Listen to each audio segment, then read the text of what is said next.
I bought my house with $0 in my savings, bad credits. Um, let's see, like, yeah, I really didn't have nothing. But you know what I did have? God.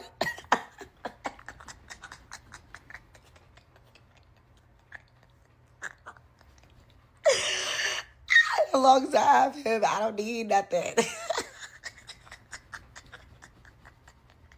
Hey guys, welcome back to the channel. That is a lot of people's strategy when buying a house. I would not recommend it because it's a recipe for failure. We're going to go over the 5 reasons of why you should buy a house. If you can stick to these 5 reasons, in my professional opinion, you will be Gucci. Let go. The number one reason that people buy homes is because of a marriage. You're forming a new household. Today, there's a lot of not marriages, cohabitation. We'll say it that way. But that's the number one reason most people get ready to buy a home because, hey, we're making another household. The second reason, in my opinion, is after that union has come together, typically what comes after that, or may already be there, are children, diapers, right? You start creating a family. And so now you have your house to raise your family the way you want to raise it. So in my opinion, that's the second reason. From there, the next reason why you should buy a home or why people buy homes is because of employment or job opportunities. Relocating, going to a new job, probably a time to think about buying a house. From there, we start going the other way. If you get tired of your husband, wife, or spouse, whoever you're cohabitating with, then we have divorces. That's the next reason people buy houses, because they have to sell one and now you got 2 people, and more times than not, those folks want to continue living in homes. And then to complete the cycle, death or downsizing, put those together. After you've gone through that cycle, you get to a point to where you don't need as much space because kids are gone. And if you still hung in there with your spouse, y'all don't need as much space. And so maybe you downsize and get closer to the grown children and the new grandbabies, the cycle of life. And so these are the reasons that you should buy a home, because they all have a purpose, a utility. The house provides shelter. It has a purpose. Okay. And if you can stick to these 5 reasons, if you will, for buying, you will be golden.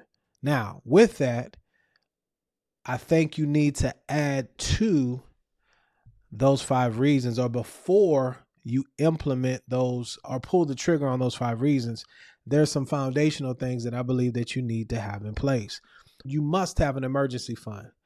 You know, the Lord God, if you read the scriptures, he's almighty. He could do anything, but he has given us jobs. He has assigned things for you to do, right? That he ain't going to do. So don't be the one that bites off more than you can chew and then say, God, where you at? Because again, that doesn't work. So got to have an emergency fund, 3 months minimum, and you go from there. The rule of thumb of what you hear online a lot is 3 to 6 months, but the more, the better, right? Now, another thing I think you have to understand before you pull the trigger on one of the 5 reasons to buy is, are you going to be in that home for 5 years minimum? And it's probably a little longer now, depending on where you are and where you're buying. But we'll go with 5 years. You got to be able to put down those roots for 5 years for a lot of reasons. But the main one is you got to live in the house 2 out of the last 5 years in order to be able to invoke that capital gains safety net. If you're a single person, you can make up to $250,000 and not have to pay the capital gains tax on it. If you're a married couple, up to $500,000. So that's a reason enough. But more than that, if you're buying new, and a lot of these new built communities, you're not going to have the ability to move, especially if you didn't put 20% or more down, because you're competing with the builder. Taxes are going to be a lot higher in those areas because they're growing, a lot of variables. So 5 years or more. If you're not planning on being in an area and putting down those roots, don't buy, rent, and put your money somewhere else where it could grow. I believe that no debt, and when I say no debt, I'm talking about any credit card debt, any consumer debt. I know it's hard for some of you guys not to have a car payment, but if you are motivated, there's a way not to have a car payment. But I digress. No credit cards, no consumer loans. At worst, car loans, student loans. No consumer loans, no personal loans, no buy now, pay laters. Any of those things, because once you get into the home, if you're a fan of the channel, you know that life is going to happen. Taxes and insurance are real life things, and they are going up because of a lot of reasons. And then just maintenance of the home. So you got to be able to have some bandwidth and not put yourself where you just waiting on the Lord. Because again, he gave you the power to handle that. Moving forward, what would I say? You know what? The more I think about it, you got to have some type of a down payment. Now, with the different loan types, you could put as little as 3% down and leverage a property, and it goes up from there. And if you're just starting off, there's a place for that. I don't think you need to concern yourself with larger down payments, but understand, those of you guys that are watching these types of videos, you're not the average person and you're taking these things serious. So a lot of you may be able to save 20% down. I think what's daunting for a lot of people is you listen to all these videos and you hear the national average of homes. Most of you guys aren't buying a $400,000 home. So quit looking at it from that lens. Most first-time home buyers, in my opinion, need to be under $250,000. And there's homes in, I won't say every market, but in most markets, you might have to go out further from the city center if you're in a major metropolitan statistical area. But that's the cost to get into the game. And if you're starting out and you don't have a lot of money, leverage the programs, the down payment assistance, the loan programs. Because of your status, there's things set up to help you get onto the ladder. But be aggressive, man. Those that really win in owning a home position themselves accordingly. And if you can put down 20%, do so. That should be a hefty goal. And then when you have that 20%, you have to have more, right? Because that emergency fund and things of that nature don't go with the 20. But again, if you have one of these life events that we mentioned in the beginning of the video, don't want that to deter you if you want to get onto the housing ladder with a smaller payment. Just got to have a strategy. And then here's the deal. Your rent payments. I've been trying to figure out a way to help you guys understand, how much home you could afford. And it's simply this: whatever your rent payment is, if you're paying a market rent, I'm not talking about some of you guys that are living with family or paying $500 a month. That's not really going to work there. But really, you shouldn't pay more than 1.5 times what you're paying in rent. So if you're paying $1,000 in rent monthly, your mortgage payment, principal, interest, taxes, and insurance shouldn't exceed $1,500 a month. And you should be comfortable with that.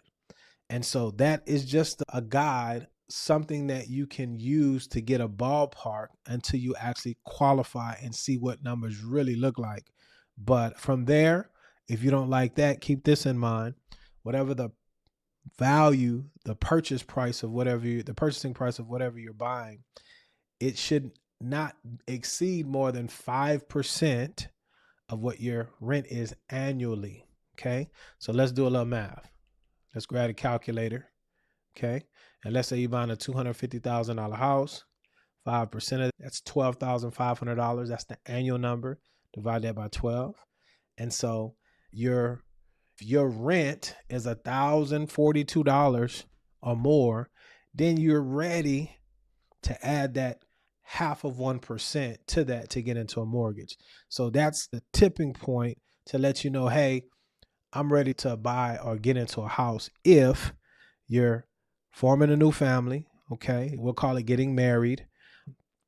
If you are having children and the family's growing, okay, if you have a job opportunity somewhere, okay, for relocation, and if you have a divorce, or you have a death or downsizing.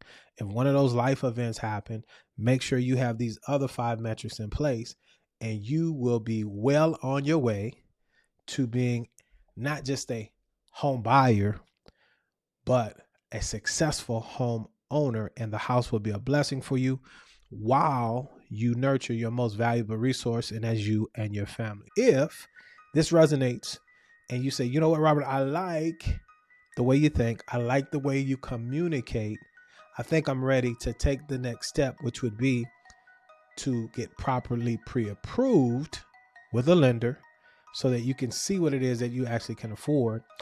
For us, before we get to that step, I want to talk to you. Let's have a conversation.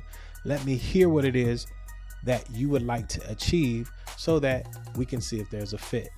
And if there is, then we could get to that application step. To do, you just need to click the link in the top pinned comment or in the description of this video, schedule a consultation, and let's go from there. My time is up, but I thank you for yours. As I always say, guys, let's be good to one another. Let grace abound. If you're not ready to take that step to talk with me or a lender that you know, like, and trust, you're in luck. Watch these 2 videos as you prepare yourself to get on to the property ladder. Y'all stay blessed. Indeed.